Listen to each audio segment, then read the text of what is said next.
Sabana. Are you ready? Kicau, kicau, kicau mania.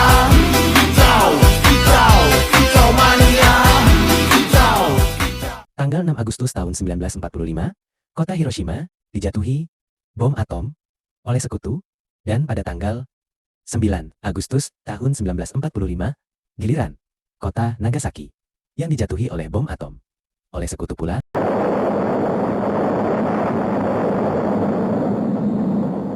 A great towering mushroom effect could be seen going higher and higher and reaching into the stratosphere. Because the bomb was exploded high above the ground, the greatest part of its harmful radioactive material 12 Agustus tahun 1945, Soekarno, Hatta selaku pimpinan PPKI, dan Rajiman Wedudiningrat sebagai mantan ketua BPU PKI diterbangkan ke Dalat 250 km di sebelah timur laut Saigon, Vietnam untuk bertemu Marsekal Terauchi. Saudara Soekarno, Hatta, dan Rajiman sebagai utusan dari pemerintah Jepang ingin segera menyampaikan suatu hal, yaitu Jepang akan segera memberikan kemerdekaan kepada Indonesia sesuai dengan janji Perdana Menteri Kuniaki Koiso. Bagaimana Jepang memberikan kemerdekaan pada Indonesia? Dengan memproklamirkan kemerdekaan Indonesia dapat dilaksanakan beberapa hari ke depan tergantung cara kerja PPKI. Benar, saya sangat setuju karena PPKI adalah badan yang bertanggung jawab untuk menyusun proklamasi kemerdekaan. Saya sependapat dengan Anda, Bung, tapi kita harus tetap menyegerakan memproklamasikan kemerdekaan Indonesia, Bung. Maaf, tetapi pihak Jepang meminta untuk proklamasi dibacakan paling cepat pada tanggal 24 Agustus 1945. Akan saya pikirkan kembali permintaan Anda dan kami harus membicarakan kepada PPKI. Baiklah, kami pamit undur diri. Baiklah, hati-hati di jalan.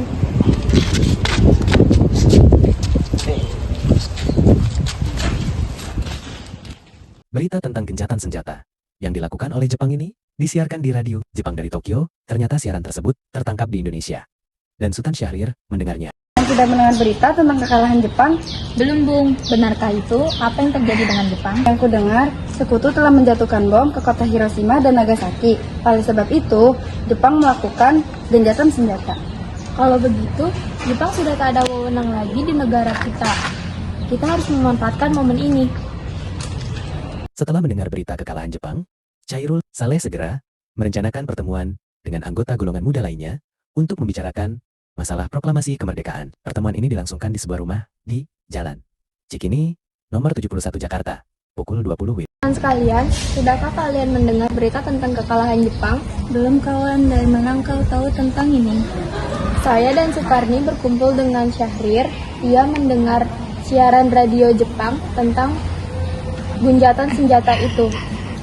Di negara kita sekarang dalam kondisi vacuum of power. Demikian saya mengumpulkan kalian di sini untuk membahas masalah itu. Kita harus memanfaatkan situasi ini untuk memproklamirkan kemerdekaan. Itu kita harus membagi tugas. Saya, Wikana, dan Chairul Saleh akan pergi ke kediaman Insinyur Soekarno untuk menyampaikan kabar ini. Sedangkan untuk Bung Darwis akan memerintahkan anggota pemuda lainnya untuk merebut kekuasaan dari Jepang. Tanggal 15 Agustus tahun 1945, kira-kira pukul 22 WIB, di Jalan Pegangsaan Timur, nomor 56 Jakarta, tempat kediaman Bung Karno, berlangsung perdebatan serius antara sekelompok pemuda dengan Bung Karno mengenai proklamasi kemerdekaan. Sekarang, malam ini juga kita kobarkan revolusi. Betul, kita harus memproklamasikan kemerdekaan ini. Apabila Bung Karno tidak mengucapkan pengumuman malam ini juga, maka besok akan terjadi pertumpahan darah. Mendengar kata-kata ancaman seperti itu, Soekarno naik darah dan berdiri menuju Wikana sambil berkata, Ini adalah sekarang saya pada sana dan buat saya sekarang juga. Kenapa kamu besok? Jika kalian tidak setuju dengan apa yang telah kami katakan, mengapa saudara tidak memproklamasikan kemerdekaan itu sendiri? Mengapa meminta Insinyur Soekarno untuk melakukan hal itu? Untuk kemerdekaan itu diberikan kepada kita sebagai hadiah, walaupun Jepang sebuah negara dan takluk dalam perang sucinya. Mengapa bukan kita yang menyatakan kemerdekaan kita sendiri sebagai suatu bangsa? Kita akan mampu melawan pasukan Jepang yang bersenjata. Kita tidak akan mendapatkan bantuan dari Jepang ataupun sekutu. Bayangkan bagaimana cara kita berpegang di atas kekuatan kita sendiri. Tapi semakin cepat kita memproklamasikan kemerdekaan ini,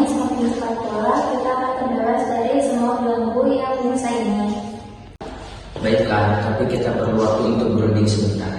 Setelah meninggalkan tempat kediaman Soekarno, mereka tetap bersikukuh untuk segera memproklamasikan kemerdekaan.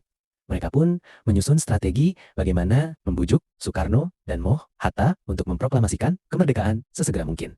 Akhirnya mereka memutuskan untuk mengasingkan kedua tokoh itu ke Rengas Dengklok agar terhindar dari pengaruh Jepang di Jakarta.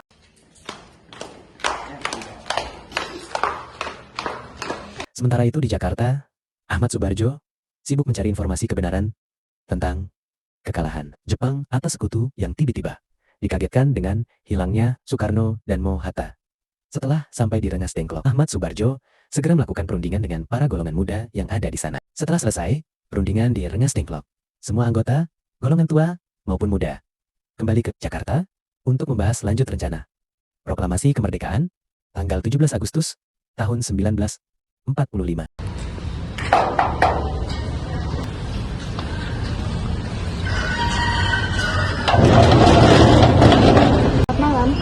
Selamat malam, ada apa, Bun?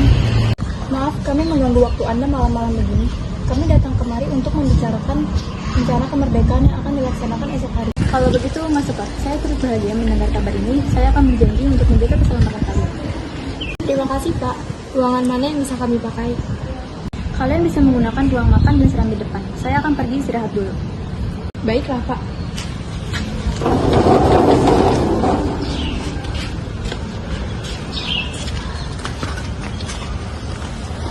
Perumusan teks proklamasi dilakukan di ruang makan Rumah Laksamana Maida, Soekarno, Hatta, dan Mr. Ahmad Suharjo membahas perumusan naskah proklamasi.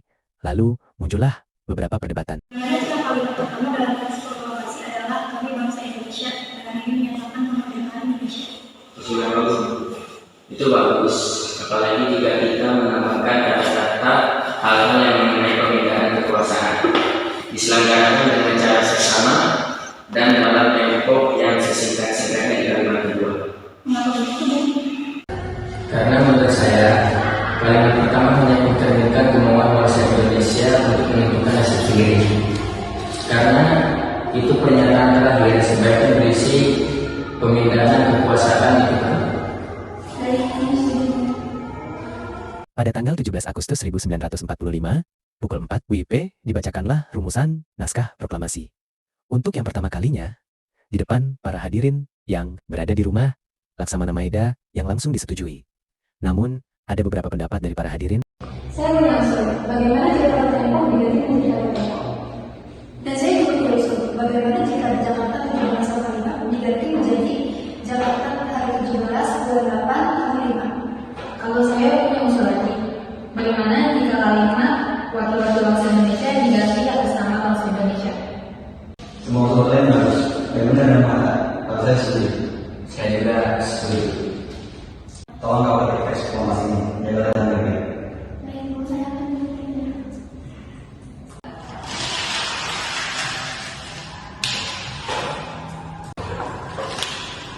Sayang sekali kalau kertas ini dibuang, apalagi kertas ini berharga dan menjadi bukti sejarah kemerdekaan Indonesia.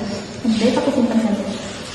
Setelah naskah ketikan dari Sayuti Malik telah selesai diketik, namun kemudian timbullah persoalan tentang siapa saja yang akan menandatangani naskah proklamasi. Menurut saya, sebaiknya naskah ditandatangani oleh seseorang, namun jangan ditandatangani oleh anggota PPKI. Memang kenapa? Maka siapa yang akan menandatanganinya? PPKI kan lembaga pendidikan Jepang. Kita tadi sudah sepakat untuk melakukan proklamasi tanpa campur tangan Jepang. Oh benar ini kan? Mereka pendapat dari kalian tentang saya. Saya punya usul yang menandatangani teks cukup hanya 2 orang saja, yaitu Anda dan Hatta dari wakil bangsa Indonesia. Bagaimana? Baiklah, terima kasih. Pada saat yang sama, Soekarno dan Ibu Fatmawati sampai di kediaman mereka. Alhamdulillah semua berjalan dengan lancar. Terima kasih sudah menemani saya di masa sulit ini. Iya, terima kasih Gusti Allah yang telah memberikan jalan kepada bangsa kita untuk memproklamasikan kemerdekaan. Oh iya Pak, apakah kalian besok sudah merencanakan bagaimana besok proklamasi akan berlangsung? Sudah, kita akan melaksanakan upacara bendera besok diiringi lagu Indonesia Raya. Bukankah kita belum punya bendera? Lantas bagaimana? Kalau begitu ibu saja yang menjahitkan benderanya. Tapi Ibu tidak punya kain, Pak. Yang ada hanya merah dan putih. Tidak apa-apa. Tentu saja, buatlah bendera yang sederhana. Yang penting kita sudah berusaha menyiapkannya. Baiklah Pak, dan Ibu punya ide. Kita namakan saja bendera Sang Saka merah putih, bagaimana? Ide yang bagus, bendera pusaka, Sang Saka. Dan warnanya merah putih menjadi Sang Saka merah putih. Ya sudah, bersiaplah Bapak sana, menyusun pidato yang nanti akan Bapak bacakan. Hari Jumat pada tanggal 17 Agustus tahun 1945, pukul 10 WIB, di Jalan Pegangsaan Timur nomor 56, dilangsungkan proklamasi kemerdekaan Indonesia. Tiba saatnya upacara proklamasi kemerdekaan Indonesia. Saudara sekalian, saya telah meminta saudara hadir di sini untuk menyaksikan peristiwa maha penting dalam sejarah bangsa kita. Berpuluh-puluh tahun lamanya, bangsa ini telah berjuang untuk merdeka. Bahkan telah beratus tahun lamanya, gelombang aksi kita tidak akan pernah putus dalam berjuang kemerdekaan negeri ini. Kita jatuh bangun menyusun kekuatan untuk menggapai cita-cita Indonesia bebas dari penjajahan dan bangsa lain. Semalam, kami para pemuka-pemuka rakyat Indonesia dan berbagai penjuru bergabung untuk memusyawarahkan dan permusyawaratan ini serta merta berkata inilah saatnya bagi kita untuk mengobarkan api revolusi kemerdekaan Indonesia. Saudara-saudara sekalian, saya telah meminta saudara untuk hadir di sini dan untuk menyaksikan peristiwa maha penting dalam sejarah bangsa kita. Berpuluh-puluh tahun kita bangsa Indonesia telah berjuang untuk kemerdekaan ini. Bahkan telah beratus-ratus tahun lamanya. Proklamasi kami bangsa Indonesia dengan ini menyatakan kemerdekaan bangsa Indonesia. Hal-hal yang menyangkut pemindahan kekuasaan dan lain-lain diselenggarakan dengan cara demokratis dan dengan tempo yang sesingkat-singkatnya. Jakarta, 17 Agustus 1945, Soekarno-Hatta, merdeka. Demikianlah, saudara-saudara, kita sekarang telah merdeka. Tidak ada satu ikatan lagi yang mengikat tanah air kita dan bangsa kita. Mulai saat ini, kita menyusun negara kita, negara merdeka, negara Republik Indonesia merdeka, kekal dan abadi. Insya Allah, Tuhan memberkat. Kemerdekaan kita itu merdeka. ただ生きるのは嫌だ